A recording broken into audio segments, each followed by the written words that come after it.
Well, I can't explain why it works well, but I know it does work well. I wouldn't really like to live anywhere else in London. I've never really got the feeling. I have lived in Acton, Shepherd's Bush and Harlesden, but I've got nowhere else where I leave my house on Portobello and I walk down the road and within a few minutes people are saying, "Hi Stu, hi," and I say hello, and I just bump into all sorts of different people. So if I'm ever feeling lonely, I just have to go out and walk down the road and I find people to connect with. And you see that now, these people are in the 60s, 70s and 80s, and they still have that same attention to detail that they had when they first came here. And there's a dignity there that I don't see in, you know, the British counterparts. So I like to try and capture them if I can. I used to work at the Tabernacle. I taught there for 3 or 4 years. And the amount of incredible people that came through there, not necessarily Jamaicans, there were a lot of people from Trinidad and Tobago who came through there, and they told great stories and they had great lives, difficult lives, but inspiring. And those people, you know, bring me back to the street day in and day out.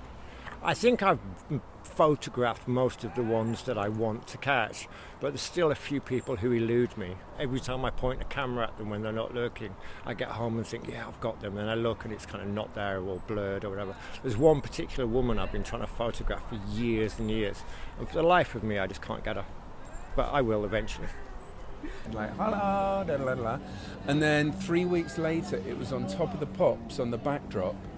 And there I was, and there was a song in the charts called Portobello Road. In 1967 this was, like the San Francisco song, but the Portobello version.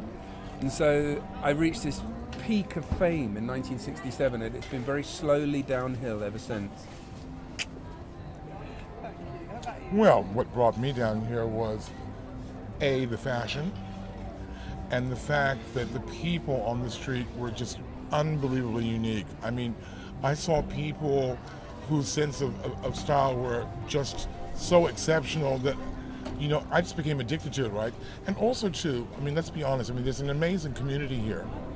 And I suppose I probably identified to a certain extent with the fact that, like, originally this community was black. You know, so, you know, that had a bit of resonance for me. So special because everyone's grown up with everyone. I mean, even though, hiya darling, you're right. Hiya. Even though they're not cooking now, they're still coming down the market because it's a big it's a big melting pot. It's a meeting place. It's cosmopolitan. It's, you know, it's a place to be, especially in the summer. You know, you're down here in the winter as well, but you're begrudgingly down here in the winter. But you're always down here in the summer because it's a lovely place to be. Drink in the bars in the corner, have a coffee. You know, have a little scratch about. You know, like Boxing Day and New Year's Day and you know, Easter Monday, to have parties and dances in the All Saints Church Hall. It has always been a centre, the kind of capital of West London for West Indians. That's how I would describe it. The Tabernacle was, can't remember what year, but the Tabernacle was a place that we had to stand up. The residents of Powys Square and Colville had to stand up and be counted and challenge the council for the right to use the place. They would have made it into a car park or something, or I don't know. They would have done something silly with it, maybe even done a supermarket, God knows. But the residents wanted to have it for a community center, as there wasn't one.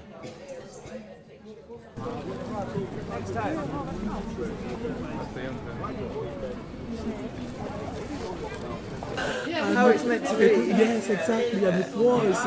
We were married for 27 years, but he was one of the founder members of the Notting Hill Carnival. Bye-bye. I'll talk to you later. Okay. All right. Okay, bye. He was one of the founder members of the Notting Hill Carnival, the street carnival, in 1964.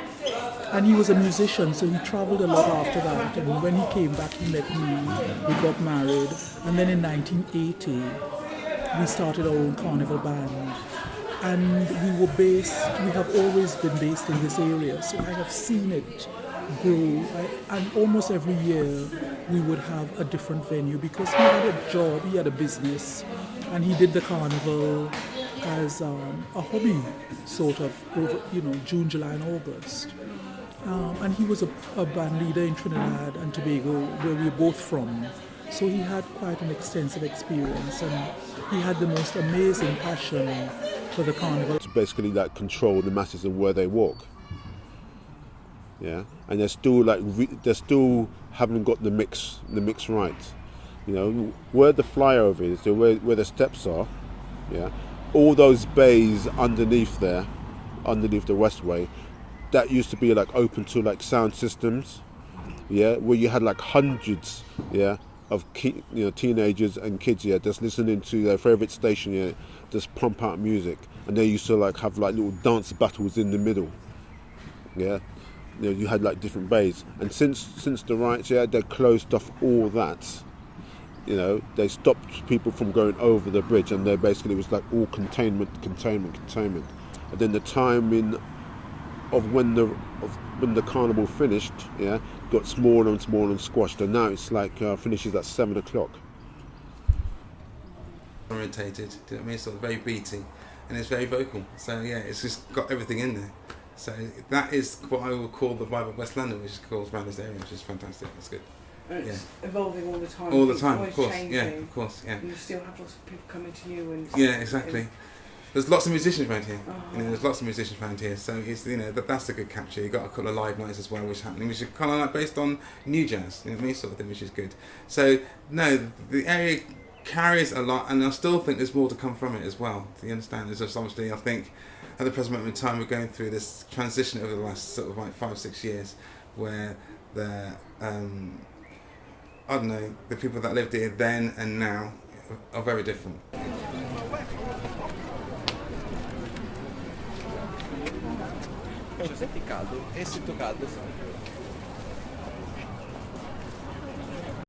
Well, basically everybody is free to be wherever they want. Hate it. There is not one thing I like about carnival. To me, it's just an excuse for people to get drunk and off their faces. I'm sorry, but it's true. I mean, the first few carnivals, it was all about, culture, and it was really nice. And gradually, as the years pass, people just make a complete fool out of themselves and just get drunk and get stabbed and get nearly killed. And it's horrible. I just hate it. I came here, it was market. I visited the gallery before I had to work, so just to have a look. And it was market, and I was so amazed by it. It's so colorful and powerful, very inspiring place. Yeah. The amusing thing is how it's curated now by councils who really decide what they keep on their streets and what they decide to paint back over, and that's kind of an interesting development. Really. I have to say it was the art that brought me to the area, because there's art everywhere. There's a lot of street art, and I think it makes for a nice kind of difference to inner city London, where you have so much mass media and advertisement everywhere, and it really kind of mirrors the atmosphere, like the creative atmosphere in the area, I think. Originally, I was a hippie traveller who went across land to Kathmandu when I was young.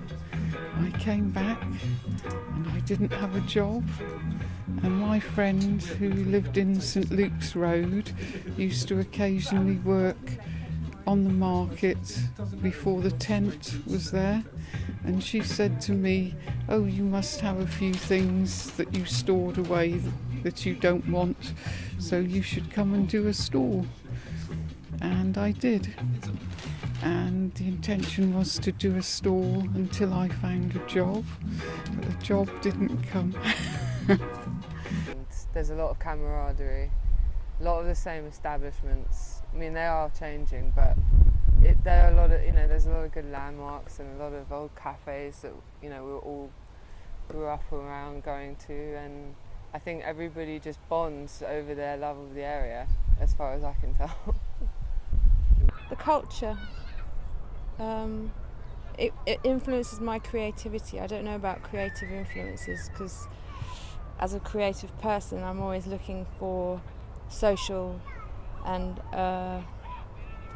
some things that move me, and I find that the culture in the area is so rich. Well, I only moved to London 2.5 years ago, but I'd visited Portobello Road with friends before and I just loved it, like straight away. Like I remember we went up Goulburn Road and we sat in one of the Portuguese coffee shops in Trellick Tower, and I was just like, I love this place. I don't know, it just had this special energy, and like, so when I moved to London I was like wanting to come back down and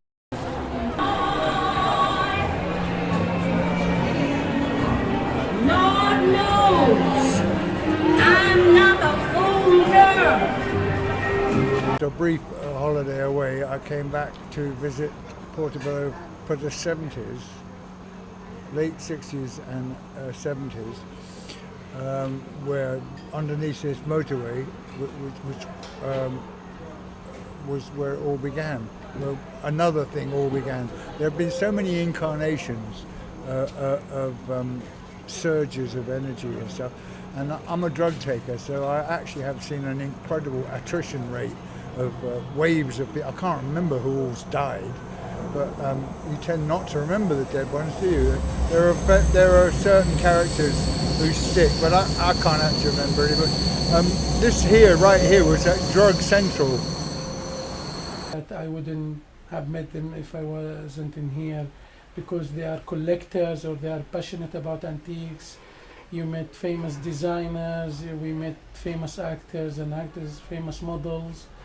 And Portobello's got a special character, because if you are looking for something, it's the place really where you can find whatever you're looking for. It's a market street. You've got that, the street life that goes with it, the market traders, the people that obviously go to the street to sort of buy their veg or whatever else they're buying. And there's something that I still love about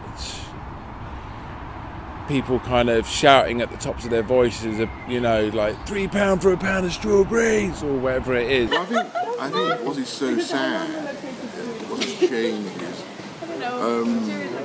Portobello Road has become really extremely samey, There's no differential in shops. 10 shoe shops.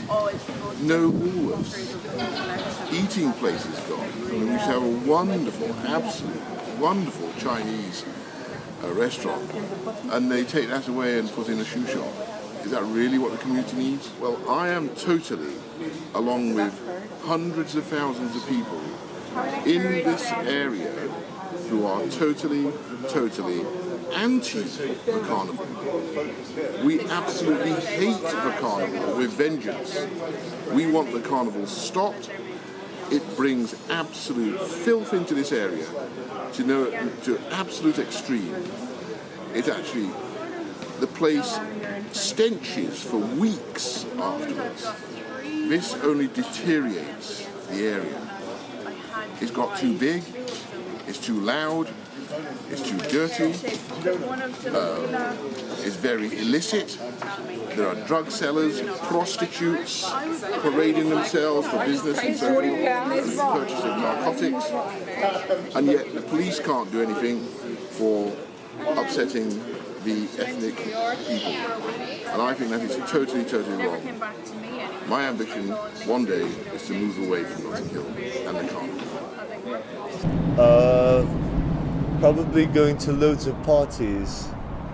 All these houses down the roads here were all squats, and we'd hang out at pubs, and toward the end of the evening you'd hear about the parties going on, squat parties, and you'd make your choices and head to this place or that place.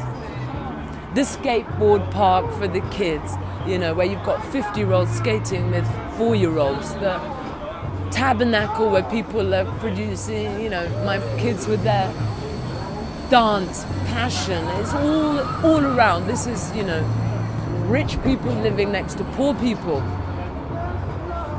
It's all happening here. That's the thing. And Notting Hill isn't rich. It's rich, poor, black, white, mixed, everything.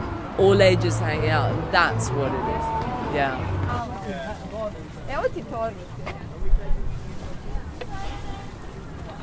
Well, it's funny you say that because a friend of mine came over from Dublin and he hadn't been here for 10 years. And I hadn't noticed, but he said he was shocked at how many less black people there were in the area. I mean, he was shocked, and only when he said it did I notice, because I'd been going in and out the area. So, you know, it was obviously a gradual thing, but he did have a point, yeah. I kind of wonder where they all went, yeah. You know, after sort of begging them to leave the postcode. And I thought I just didn't have any friends anymore, and then I bought a place in Portobello Road when we kind of bred our way out of that house. And 150 people came to our housewarming party, and it was like, oh yeah, I still have friends. And they just won't leave W11. And I've kind of lived here ever since, yeah, exactly. All Saints Road's a different street now, and everyone will tell you that there was a time when it was a bit rough on the streets sometimes and things like that. But most of the time, those things didn't really influence or affect me. I don't know whether it was the kind of things I was doing or because I lived in the area, but I just got on with it and started up my little business here.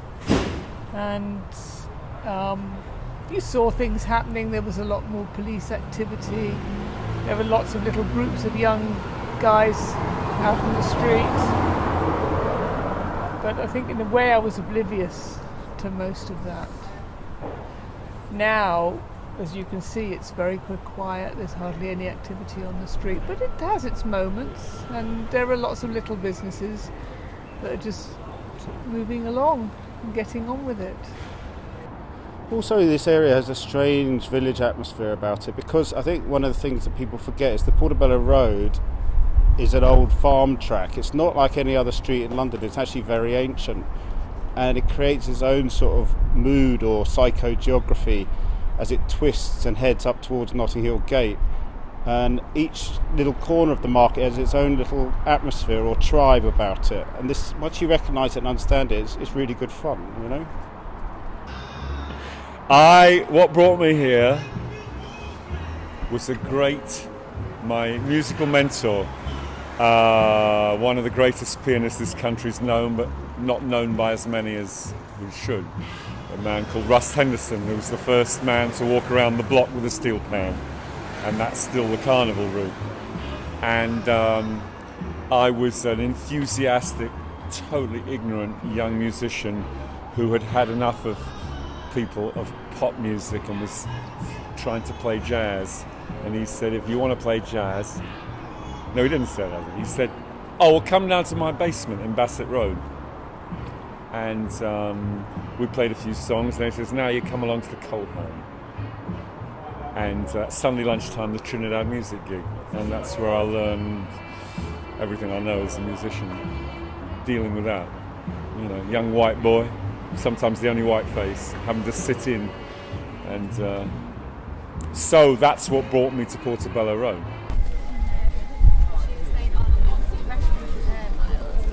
I think Portobello Road has such an interesting and magical pull to it, yes, and also such a lovely community because of the market. Also because the area has always pulled creative people to it.